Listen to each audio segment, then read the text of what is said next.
Welcome back to Barrow Brothers, and this week we're on the NSX. Stay tuned. Look at that. Sports Car Central.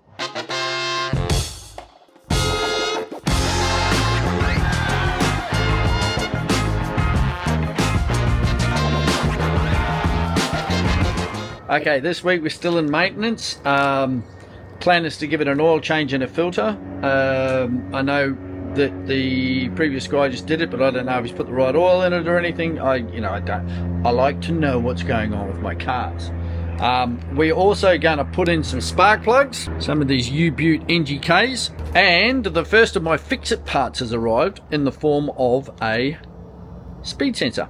So we'll chuck that on too. We might do a little bit of archaeology while we're underneath the car and see what the story is and see what's been done to it. So let's get stuck into it. All right, after a quick trip up to Super Cheap, we're going to be using some nice 10W40 oil, full zinc. This is sort of an in-between engine, so it needs, you know, not the old 2540, 2060 stuff. It needs the thinner oil, but it does need the zinc. So it's sort of later on in the 90s that they decided to take all the zinc out of oil. So zinc is a protectant, and it's a usable. You don't just put zinc in once and it lasts forever. It doesn't. Over the life of the oil in the engine, it actually gets taken away and used up. And it goes between those wear surfaces, you know, cams and lifters and in bearings and stuff like that. We've got ourselves a nice Ryco Z79A, which is the oil filter for it. Got a bit of this stuff too, because it can't hurt. Give the injectors a bit of a clean. That won't hurt it. And some Ceratec liquid moly. This is good stuff. So it should be protectant. And our laser platinum plugs that have got to go in there. I'm not looking forward to that. And this. First deal is to get the oil out of it. Oh my God, the look back appeal on this is off the charts. Never up parking anyways. I'm going to walk into something because I'm walking away. I'm looking back at this thing. Look at it. Look at that profile.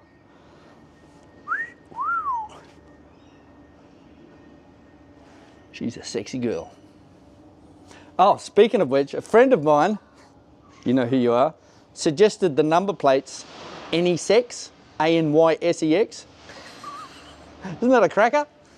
I don't think I'll be able to use it, but yeah, it's a beauty. So doing a bit of used car archaeology here, we found these. Look at that. We have a lovely set of extractors. Look at that. We still have the cats. 1 and 2, they're all there.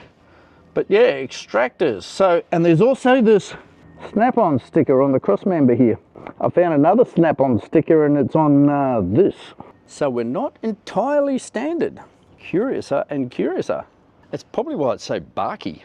Well, it's not, it's definitely not loud. It looks like we've still got a standard muffler in here and standard tailpipes, which is a good thing. I like the standard tailpipes. But yeah, we've got some extractors up the front, which makes me think, I wonder if it had wheels and coilovers on it too. So I might have a look at the shock bolts and see if they've been removed recently. Because what I'm thinking now is it had its extractors and it had its ECU, mine's ECU, and it may have had coilovers and wheels on it for a long time. And then these ones, because I mean, the shocks look and feel pretty much brand new. There's very little dirt on them.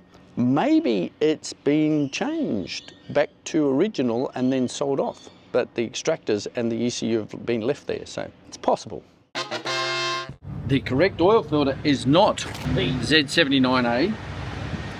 It is actually, well, a Z336, but this one here, C1611 Secura oil filter is the correct one.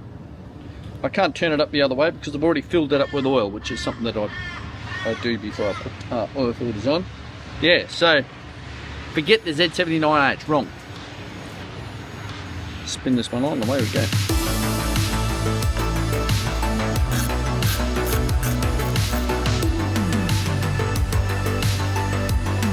Needs a bit of a clean.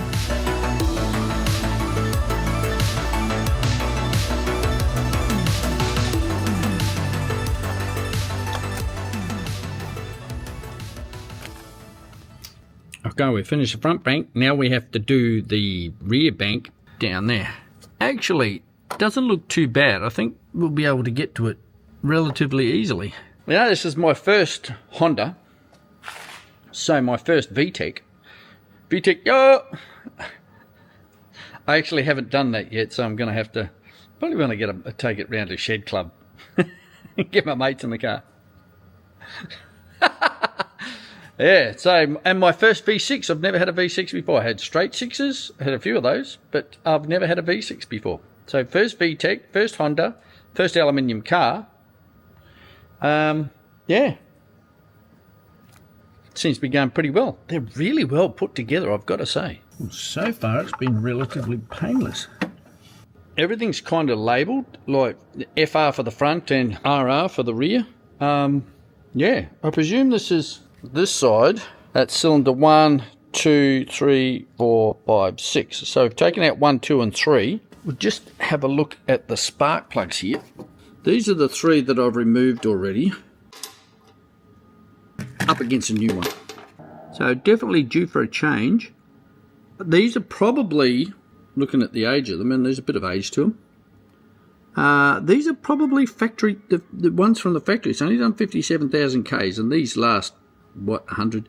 So, yeah, it's due for a change. You can see the electrode is a little worn down compared to that one. Yeah, so you can see the difference. They're definitely due for sparks. But, yeah, it seems to be going relatively easy at the moment.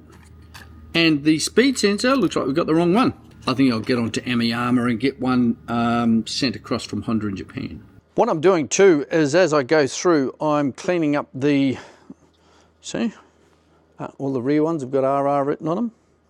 So the coil packs, yeah, as I'm going through, what happens with these, especially these sort of long ones like that, is they build up carbon in there. These are all glued on, because there's glue coming down the side of them.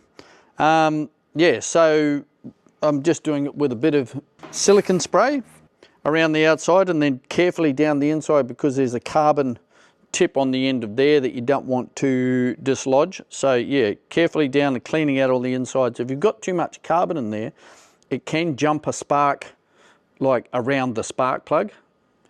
Electricity's like water, like human beings, always take the easiest way, like teenagers. But yeah, so if you clean all, whenever you pull these out doing your coil packs, it's always a good idea just to give all those boots a clean up with silicone, clean them out on the inside and whatnot. Actually, yeah, it doesn't feel like it actually comes off this one, so I'm not going to tempt fate. Has got a hex on there though, look at that. So yeah, I don't know if they unscrew or whatever, but I'm not going to do it. It doesn't need it. I'll just clean around the outside with, I don't know where my rag's gone. And then down on the inside there and get all that silicone out. Well, I have to say, working on the Honda has been relatively painless. I mean, I've had straight sixes that were, well, the old HR31 RB20 was harder to do spark plugs. You had to change over the crossover pipe and undo all sorts of hoses and stuff. This is readily just available and easy to get to. So yeah, I'm pretty impressed. The speed sensor was wrong. Not really the end of the world. It was only a $20 eBay part, but it's wrong, so it doesn't matter. I'll have to pay for the, I think it's about $119 real one from Honda. Not a big deal really. So yeah, that's where we are at the moment. I'm now going to take it for a long drive and have a bit of fun. Thanks for watching, Barrow Brothers, and we will see you next time. Don't do anything stupid.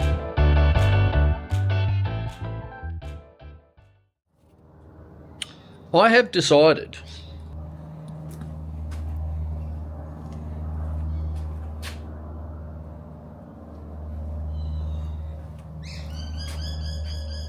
I'm not putting flares on this one.